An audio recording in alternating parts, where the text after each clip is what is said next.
Bugun internetning qozoq segmentida mana bu video tarqalib katta muhokamalarga sabab bo'la boshladi. Ташкент принадлежит Казахстану. Казахская земля.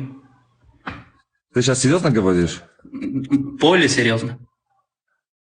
Ташкент, вот сейчас Ташкент? Ташкент? Что ты смеешься? Еще раз, Ташкент?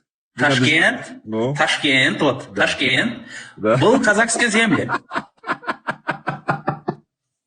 Videoda ko'rib turgan shaxslarimizdan biri Qozog'istonlik, ikkinchisi esa ismi Eldor bo'lgan. Eldor Berezovskiy ekanligi aytilmoqda va uni isroillik taniqli bloger ekanligi ta'kidlangan.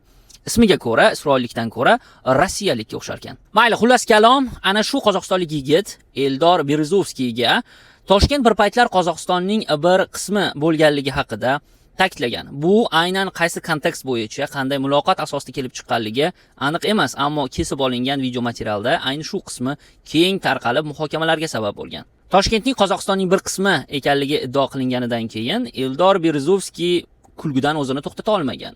Ammo qozog'istonlik yigit bu gapni isbotlashga harakat qilgan. Bu kichik video material qozoq segmentining o'zida ham juda katta bahslarga sabab bo'lmoqda. Bu bahslar esa asosan hozirda O'rta Osiyodagi deyarli barcha davlatlar o'zaro qo'shnichilik, yaqin ahil aloqalar asosida yashab kelayotganligi, bu kabi provokatsion so'zlardan va iddaolardan hech qanday foyda yo'qligi aytilgani odamni xursand qiladi. Umuman olganda O'rta Osiyo xalqlari, turkiylar va qisman forsiylar urf-odatlarimiz, dinimiz va yashash tarzimizga ko'ra bir-birimizdan deyarli farq qilmaymiz. Ayni shu asosga ko'ra bu kabi provokatsion fikrlarga berilish va tashqi dushmanlarga qandaydir oramizga nizo solish uchun imkoniyat yaratish juda katta xato va hozirgi O'rta Osiyo davlatlari orasidagi hech qanday muammoga asoslanmagan. Chegara muammolari hal etilgan, iqtisodiy muammolar va hukumatlar orasidagi ba'zan yaqin o'tmishda sodir bo'ladigan shaxsiy muammolargacha hal bo'lgan vaziyatda. Yaxshi qo'shnichilikka asoslangan iqtisodiy va siyosiy rivojlanishga qarab ketayotgan O'rta Osiyo davlatlariga